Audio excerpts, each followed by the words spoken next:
Welcome to An Honorable Profession, a podcast giving America hope since 2018. I'm Ryan Coonerty. Along with Debbie Cox Bolton of the New Deal, I'm lucky enough to be your co-host.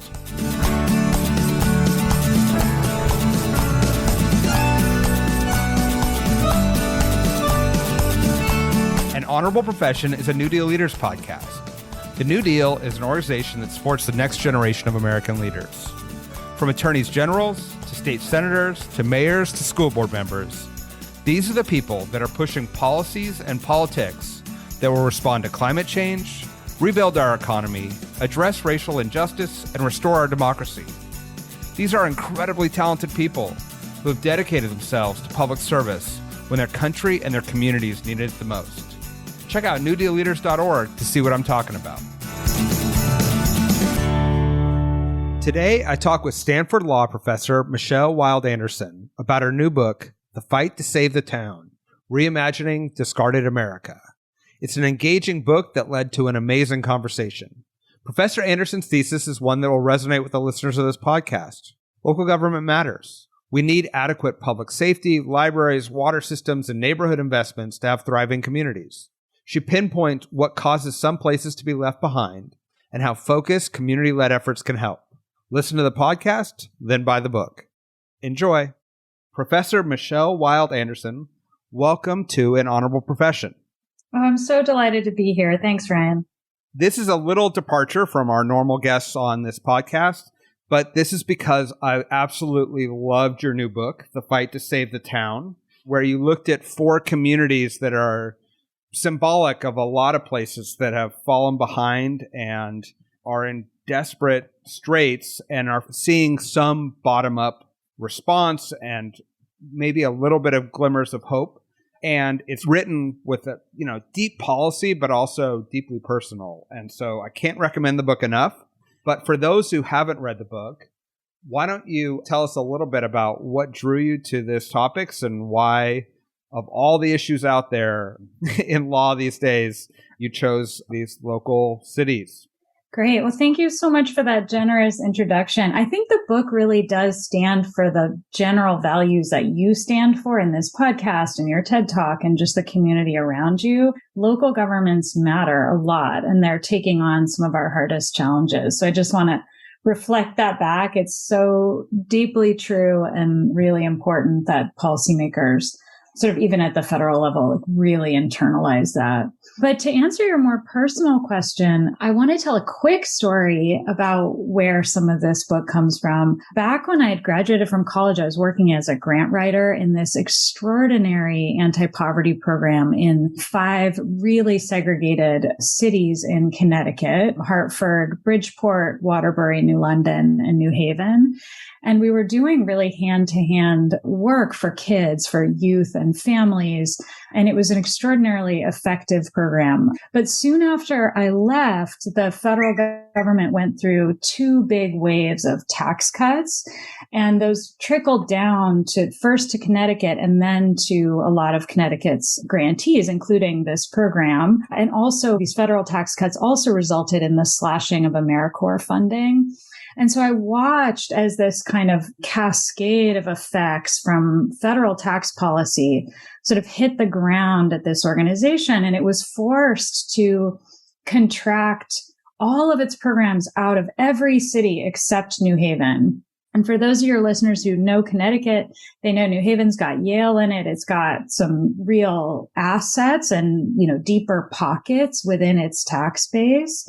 And that allowed this organization, Leadership, Education, Athletics, and Partnership, to survive in New Haven, but not to survive in the others.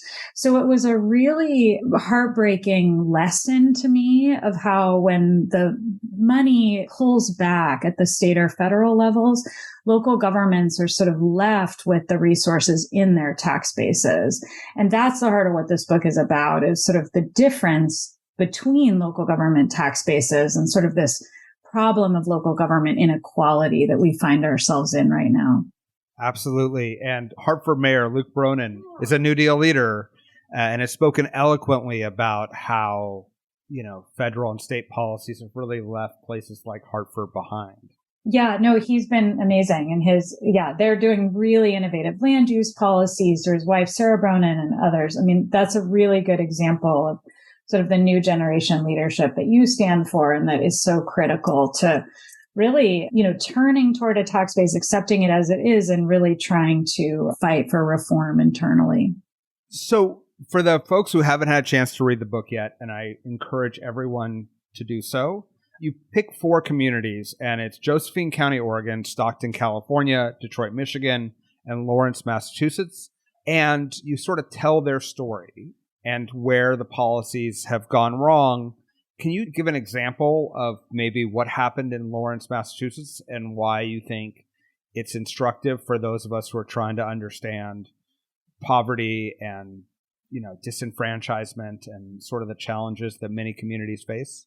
Great. Yeah, I could talk about Lawrence all day, but I'll back up just before I jump into Lawrence and just say that the thing those 4 places have in common is that all of them have a ton of poverty in their jurisdiction, very concentrated pockets of poverty, but also just a weak median income citywide.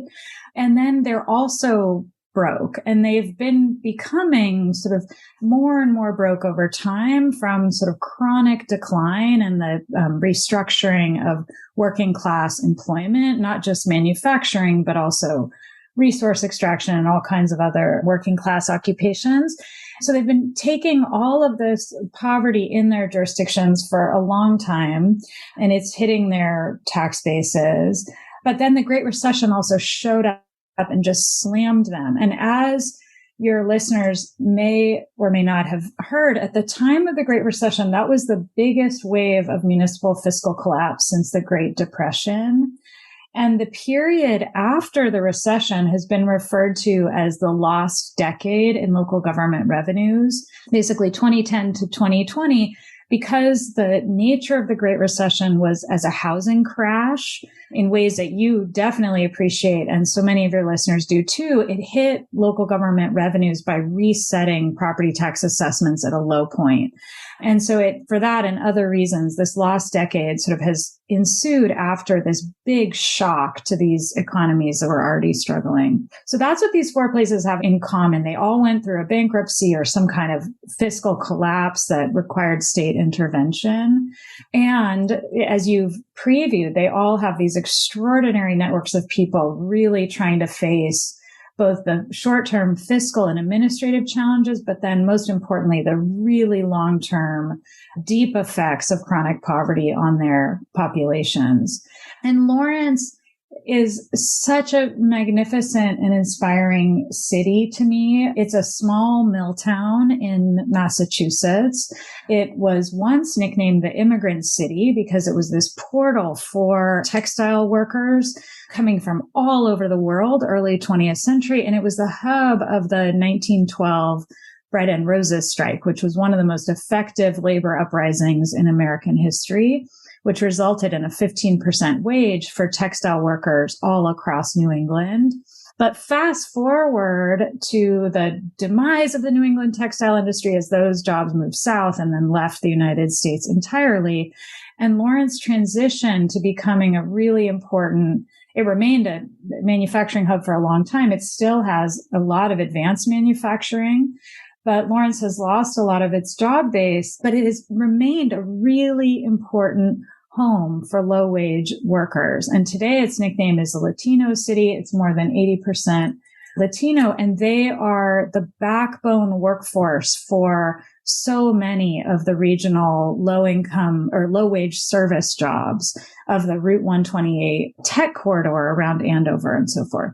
So Lawrence is this incredibly important labor. It always has been an important labor bedroom community and really has become a model for what I write about in the book is sort of this challenge of how you would get adult wages up today for that low-wage workforce when you can't use the same tactics they used in 1912. You know, you're not going to be able to form a union and strike against single giant employers because people are working all over the region as nannies, as janitors, as Uber Eats drivers, whatever it is. They're fueling this super diffuse economy. And so the techniques for getting their wages out of this incredible poverty trap have to be fundamentally different than they were 100 years ago. Let me just take a moment to appreciate, because I feel like so many economists and philanthropies and big companies tend to focus on regions for their academic studies. You really went right to a city level, right? A municipal level, and you sort of talked about communities where citywide poverty, border to border poverty, and how many communities are in that space. And Lawrence is one of those places. Why do you think that level of analysis is helpful to understand what's going on in places like Lawrence and Stockton and other places? Yeah, you intuitively get the answer to that question. And I bet many of your listeners do too, but academia doesn't. And so here's what's going on. So regions are not tax bases. That's such an obvious statement for you and your audience. Cities and counties are tax bases. And so for me and for you guys, it's just intuitive that that unit of analysis matters a lot, right? That's the power to tax and spend and regulate. And that's the power of our politics is happening at that unit. But academia, for reasons that aren't wrong, reasons that have to do with the availability of data and other things, academia has mostly focused on much smaller scales, on neighborhoods, because for decades, we've known how neighborhoods drive outcomes in school attainment and the commission of violent crimes and so forth. So neighborhoods matter a ton, and there has always been really strong data available at the census tract and block level. And then meanwhile, scaling up, we pay lots of attention to regions because they are these metropolitan engines of growth. And we have a lot of important economic indicators at the metro scale. So I think academia has done really important work on inequality among neighborhoods and really important work on the increasing inequality among regions. But my book is really focused on inequality among local governments themselves, whether they've got 2,000 people and are crowded into a, belt of local governments that are all equally tiny, or whether they are, a big city like Stockton, California, 325,000 people in the middle, a capital of essentially a rural region. So big and small, they've got a tax base and they've got to serve that population. So for the same reasons that I think your listeners attach to local governments and understand their importance, that's how I feel too. They matter in our lives, and they matter in our opportunity for our families, for our jobs, for our educations, and so forth.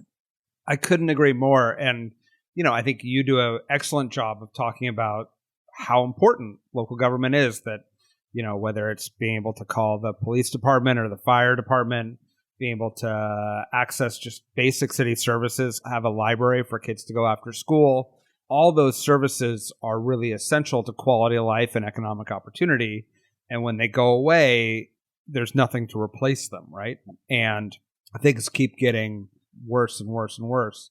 And then some of these places, there's efforts, tax measures or other efforts to restore libraries or police or whatever the necessary services are, but those taxes keep getting rejected. And so those at the state or federal level get cynical and they say, well, these communities need to help themselves. We can't come in and help them.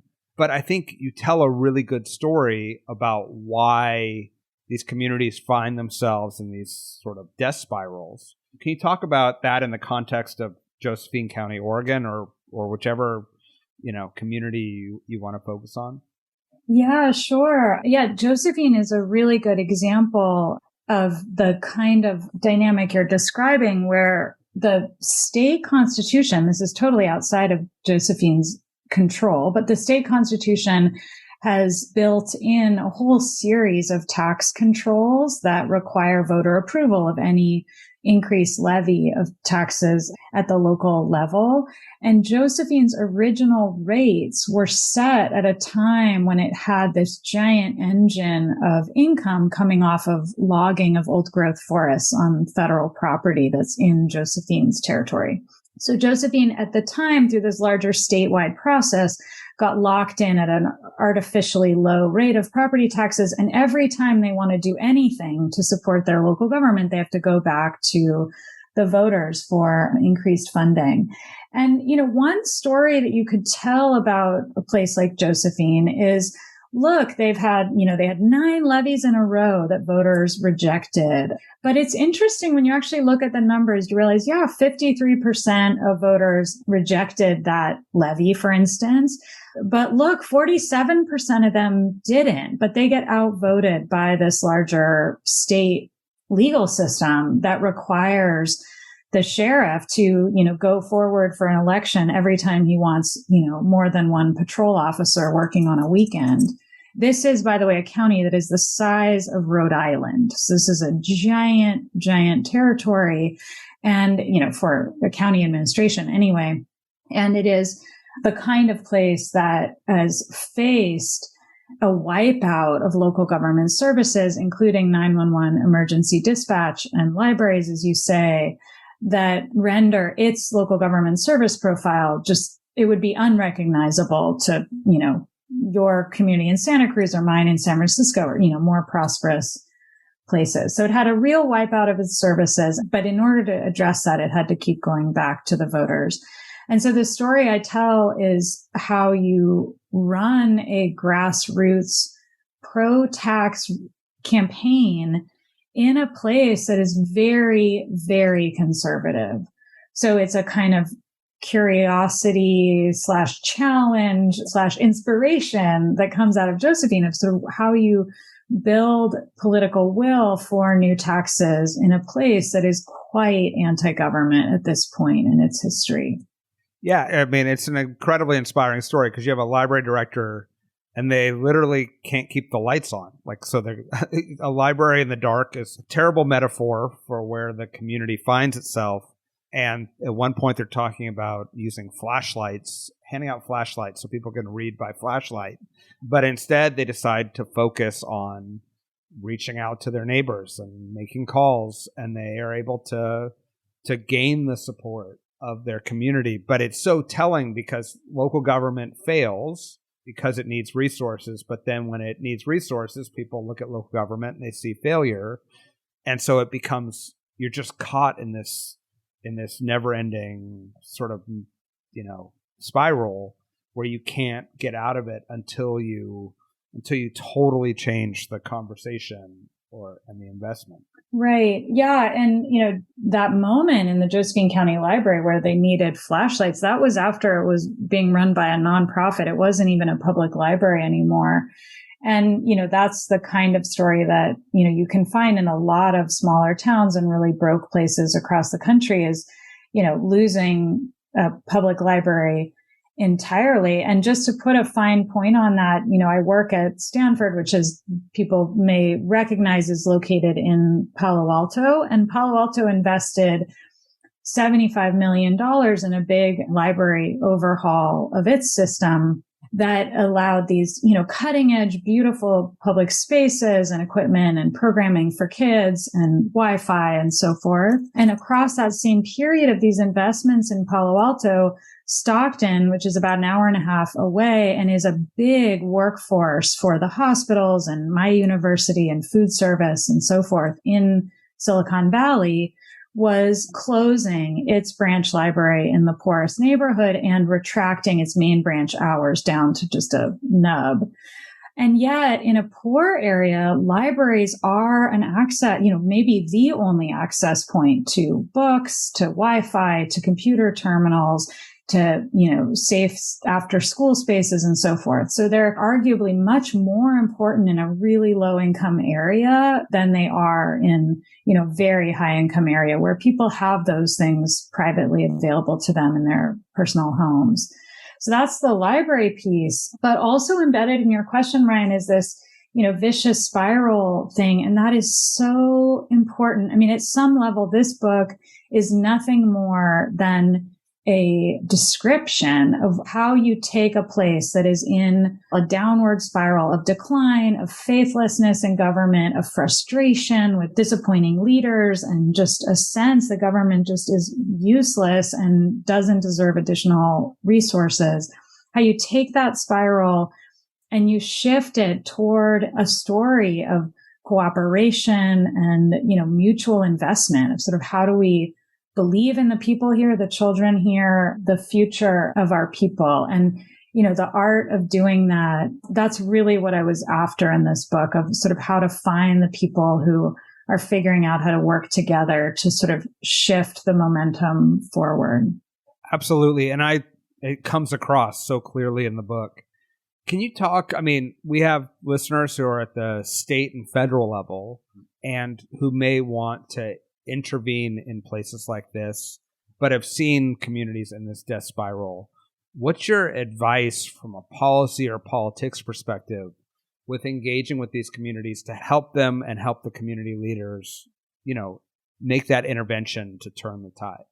Yeah, I mean, I'm going to come to that in one second, but let me just back up and say part of the reason that I think state politics have backed out of really focusing on some of these problems and really investing in very poor places is that our larger public discourse just pathologizes poor cities to no end. I mean, journalists and movies and so forth paint them as these kind of hellholes where bullets are flying and the politicians are corrupt and, this place is just hopeless and helpless. And once that story kind of embeds in our consciousness, I think politicians have trouble investing in poor places because there's such a strong narrative of don't throw good money after bad. It's a kind of tough love narrative that what these places need is a bunch of suitcases for everybody to move somewhere else. But meanwhile, those communities have to continue governing. I mean, this is again like a problem that local politicians understand in their bones. They have to keep going to work every single day and trying to serve the public. And so I think that fixing state and federal politics starts with recognizing that there are people on the ground that are showing up, that are trying to do the work, and they have to be successful at some point, because otherwise these poverty traps form in ways that lead to intergenerational poverty, drug distribution networks, addiction crises, these larger problems that your listeners are very familiar with. So to me, the shift in this vicious to virtuous cycle comes in part from believing in the people there and really helping them work with one another. And I think of this as mutual aid among institutions. So, in the pandemic, we talked so much about individual mutual aid, and that's critical. And poor communities have had higher levels of individual mutual aid for, generations. But you need mutual aid at the institutional level too, where, nonprofits know how to work together. They know their leadership. The government is working effectively with nonprofits and private businesses and churches and so forth. And you need to sew that social fabric back together so that people can do things together and stop competing against each other in destructive ways, stop, villainizing each other, and really kind of move things forward. So some of the most effective federal programs that I got to watch in the course of reporting this book really invested in those networks, like the Promise Zone effort that really invested in some grants at the front end that really supported people coming to the table together and really starting to coordinate around joint goals. And starting to get in Stockton, I got to watch some of these Promise Zone meetings where you get 30 people in a room, all of whom are from different departments, code enforcement, the police department, all kinds of youth programs and so forth, asking questions like, what were the homicide rates last month? What do we have on our table to get them down this month? And you get those people, talking to each other, sort of rolling up their sleeves in coordinated answers to some of these really urgent humanitarian problems. I like that idea of sort of coalition building at the institutional level to support the people on the ground doing the work. In my experience, that's where almost all the change gets made.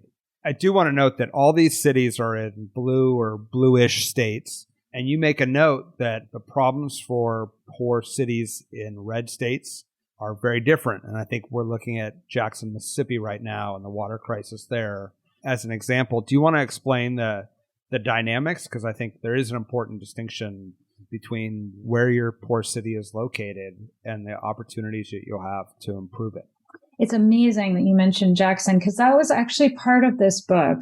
And I made the choice to drop the book down to blue and purple states for the reason that, and as you know well, local governments are creatures of state law, and they derive so many limits on their authority from state law.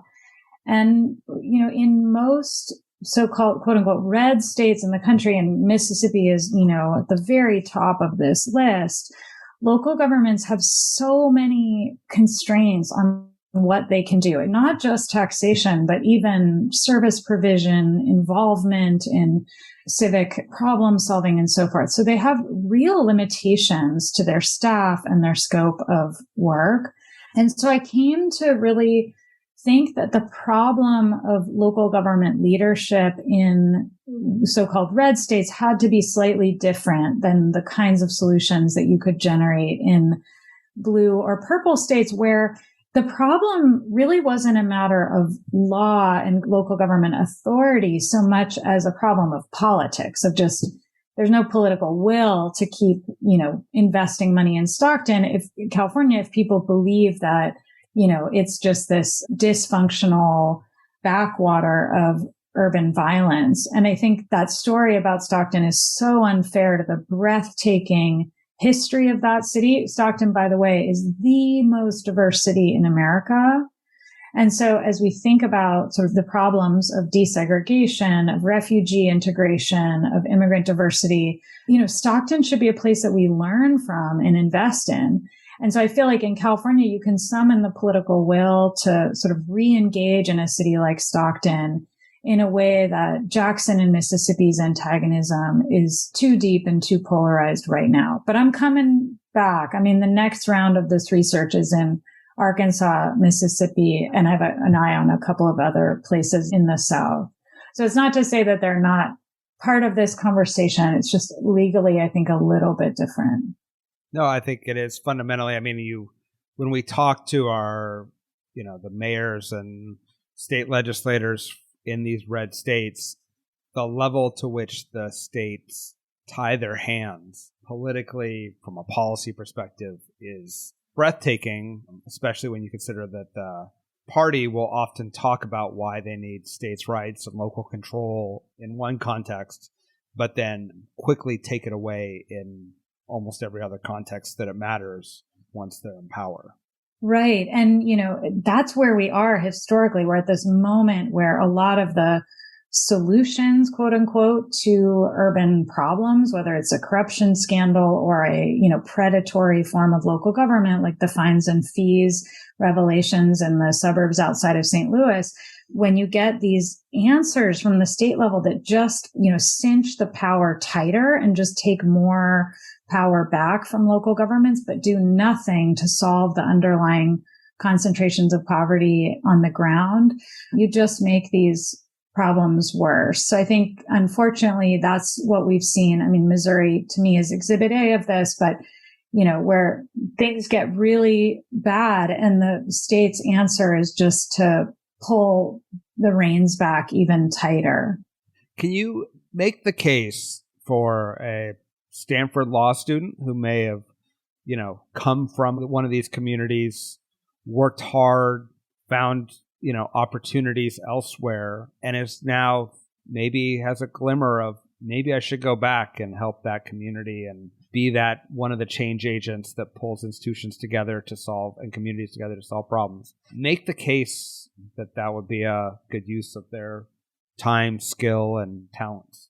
Oh, that's such an awesome question. I feel like I get to do that in my classes. And so I get to do it now on your podcast. I think I'm going to answer it rooted in Lawrence, since you asked about that city earlier. But, if your listeners can picture Lawrence, it's right at the northern tip of Massachusetts. And so it's one of the last really big cities before New England. And so it's become a kind of focal point for the opioid crisis in New England. And former President Trump blamed Lawrence for drug dealing, and the governors of New Hampshire and Maine did the same, sort of blaming Lawrence for the larger drug crisis. And meanwhile, on the ground, this is all coming back to your question, I promise, right? But meanwhile, if you picture, you've got this mayor and this community, school systems, the police department, all these actors on the ground that have this real crisis really boiling over. So the New England drug crisis is really in the parks and on the streets of Lawrence, resulting in higher levels of gun violence and an increasing addiction problem among Lawrence's own residents, but also encampments that are, full of New Hampshire runaways and others. So Lawrence has this real problem on the ground. And meanwhile, as we all know, the opioid crisis is being driven by forces way beyond Lawrence's control, right? We've got, propaganda and false advertising about the prescription of opioids for pain. We've got, international drug trafficking, and then, neighbors in New Hampshire and Maine that were underinvesting in rehab and addiction services for their own people. And so Lawrence's mayor at the time of, really the peak opioid crisis and street violence caused by it in Lawrence was really discouraged about, all of these problems. But, and he made this comment that I love, and I think your local government listeners will appreciate. He said, when New Hampshire doesn't fix a pothole that many of our workers commute across to reach jobs in Lawrence, sometimes we just send public works out there to just fix it ourselves. It's across the state line, but so what? It's annoying our residents or our workforce. We'll just fix it. He said, in a big regional crisis, we can't do that. I can't provide residential rehab for the crisis raging in New Hampshire. But he said, you can't give up. Meanwhile, I've got this problem on the ground. And so this huge network of people in Lawrence was working not only on the adult skills and living wage issues that I was alluding to earlier, but also redeveloping, recapturing, so closing a lot of these back alleys and old rail yards that were being used to shoot drugs. There was an amazing community movement that was growing up around reclaiming the local parks. And just one thing after another, the bottom line is that Mayor Rivera and a big network of nonprofits and so forth did whatever they could. And I love the whiteboard message that Mayor Rivera had in his conference room, his mayoral conference room, where he brings constituents and so forth. And it was there across his whole mayoral administration. And it said at the top, do something. Can we do it today? And that was in blue. And then in red, it said, stop explaining the problem, start explaining the solution. And then last at the bottom, his wife in green had written, keep your head up. And to me, that's why you go into local politics. You go into local politics to solve the problems that you can and to show up every single day and keep doing it. And you do need your wife to keep your head up sometimes because it's really hard work. There's all kinds of things beyond your control. But, as you capture so proudly on this podcast and with your career, it's proud work. And there are more people who love and appreciate Dan Rivera in Lawrence and, many others in that town than most of us could ever wish for. So it's an incredibly rewarding way to serve the larger community and its urgent needs. I couldn't agree more. I also loved in that story that it was written in ink that couldn't be erased. So, so even on days when a constituent or even the mayor wants to erase it, you can't. That was, thought that was a good metaphor for serving a local government these days. Yeah, I hope it's still up there. So in a final question, what's next for you? Where is your research and advocacy going to take you? You hinted at it a little bit, but how are we going to be having a new book out in a couple years? And what do you see out there? Yeah, I'm in the midst of figuring all of that out, but I have projects on my desk right now related to education in California, a project related to this funding crisis for local governments I was describing in Missouri, and then also the work in Jackson. And I'm looking at a few other communities in the South where there are just dramatic and long overdue environmental investments that are critical for, at some level, environmental investments and infrastructure investments are an anti-poverty measure. We can see that in Jackson right now, and the Flint water crisis really brought that home. So I'm starting to work specifically on the fight to save the town elements that really deal with urgent environmental adaptation to climate change, and really how to bring that home to families and to local residents as an investment in jobs. I love it. And you're exactly right. I mean, we're seeing it and we're only going to see more of it. And so until we help these communities build up resilience in their infrastructure and their community institutions, we're going to see enormous disruptions. And that is the urgent need as we face a more and more difficult climate. Well, for all the listeners, the book is The Fight to Save the Town by Michelle Wilde Anderson. Buy it at your local independent bookstore in your local community so that you can support your local government with a few pennies of sales tax as you read this important story. But thank you for joining us today, and thank you for recognizing the role that local government plays in making communities better places. Oh, right back at you. I just want to quote you back. Thank you for recognizing the role that local governments play in making communities better places. We can all get on that same page. Well, thank you. We're facing our own test of our climate today on the coast of California as temperatures climb. And so stay cool and keep advocating. And you have a network of new dealers who are ready to help at any time. Awesome. Thank you, Ryan. Thank you. Thanks for listening to An Honorable Profession. Please subscribe to hear more amazing leaders and keep asking your elected officials to be honorable. Boots Road Group produces podcast. I'm Ryan Coonerty, and because we keep things honorable, no tax dollars were used in the making of this podcast.